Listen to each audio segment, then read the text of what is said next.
When I was really praying about the choice to leave formal education and go into this work, I realized that the work I'm doing now is education.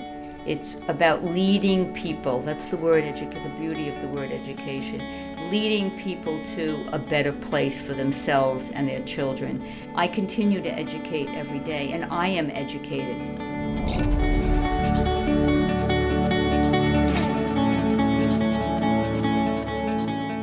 I'm Sister Tesa Fitzgerald, and I am the Executive Director of Our Children. The Our Children, HOUR, really tells our story. We work with children whose lives are governed by the hour their mother was arrested, the hour that they visit in prison, and the more hopeful hour of reunification.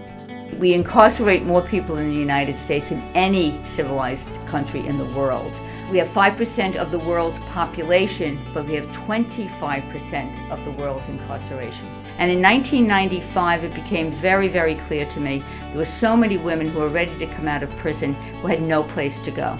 A deliberate decision was made to really establish Our Children as a charity, and the heart of what we do is provide a home. We soon opened a daycare program. We have a licensed after-school program. Now we currently have 3 thrift shops, and 90% of the people who operate the thrift shops are our former clients. So the women here provide a sense of hope, and that enlivens them and it enables them to move forward with their life.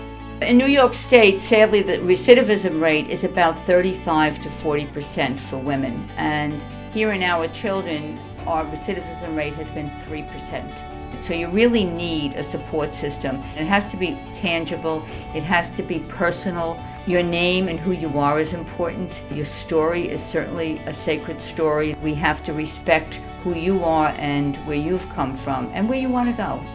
God's really asking us to give back. I always have a deep sense of gratitude and awe at God using me to be a vehicle for the work that is so necessary here, and also the faith of other people that I work with. When I sit back and I look at their actions and what they did for another person, and I know that it's generated by a deep love of God.